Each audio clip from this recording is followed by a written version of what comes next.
और स्वतंत्रता के प्रति अति उत्साहित नेता थे। सुभाष चंद्र बोस श्रीमद् भागवत गीता से गहराई से प्रेरित रहे थे। इसी कारण स्वतंत्रता, समानता, राष्ट्रभक्ति के लिए उनके संघर्ष को बुलाया नहीं जा सकता। नेताजी के लिए राष्ट्र सर्वोपरि था।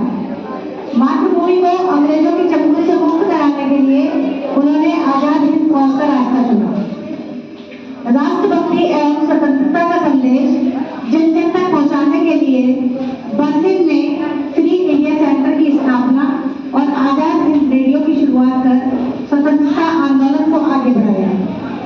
इसमें अंग्रेजी, गुजराती, मराठी, बंगाली, पश्तो, तमिल, फारसी और तेलुगु में प्रसारित समाचार बुलेटिन व स्वतंत्रता आंदोलन से जुड़े कार्यक्रम प्रस्तुत किए गए। इसी तरह आजादी प्राप्त की मुहिम को तेज करने के लिए यूरोप में भारतीय सेना का गठन किया। उन्होंने अखिल भारतीय फॉरवर्ड ब्लॉक नामक राजनीतिक इकाई की स्थापना भी की। सुभाष चंद्र बोस, जिन्हें नेताजी के नाम से जाना जाता है, उन्होंने नारा दिया था, तुम मुझे खून दो, मैं तुम्हें आजादी दूंगा, जो आज भी देश के हर नागरिक और युवा के दिलों पर अंकित है। यह नारा राष्ट्र के प्रति प्रतिबद्धता, कर्तव्य और जिम्मेदारी का एहसास कराता है। इसलिए हमें अपनी स्वतंत्रता को मजबूती देने के लिए अपने प्रयासों में दृढ़ रहना होगा। जो महान बलिदानों और प्रयासों से प्राप्त हुई है, उनका प्रसिद्ध युद्ध नारा दिल्ली चलो, उनके दृढ़ संकल्प का एक महान संकेतक नारा था। इसी नारे को धैर्य मारकर आजाद हिंद फौज ने अंग्रेजों के खिलाफ लड़ाई लड़ी। उनका विचार था कि हमें अपने राष्ट्रीय रक्षा की ऐसी मजबूत नींव रखनी चाहिए कि भविष्य में भी हमारी स्वतंत्रता पर कभी भी आँच न आए।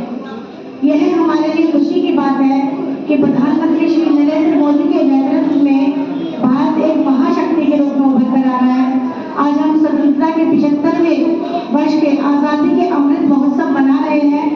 इस अमृत महोत्सव के कार्यक्रमों के माध्यम से आज के नेताओं और बच्चों को महान स्वतंत्रता आंदोलनकारी विभूतियों से अवगत कराना होगा और उनमें राष्ट्र पहले की भावना पैदा करनी होगी।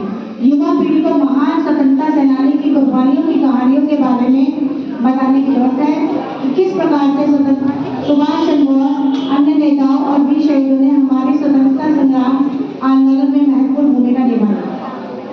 नेताजी, जिनकी जयंती हम हर साल पराक्रम दिवस के रूप में मनाते हैं, उन्होंने कहा था कि राष्ट्रवाद मानव जाति के उत्तम आदर्शों सत्यम, शिवम और सुंदरम से प्रेरित है। भारत ने राष्ट्रवाद में उन रचनात्मक शक्तियों को जगाया है जो सदियों से हमारे लोगों में निष्क्रिय था।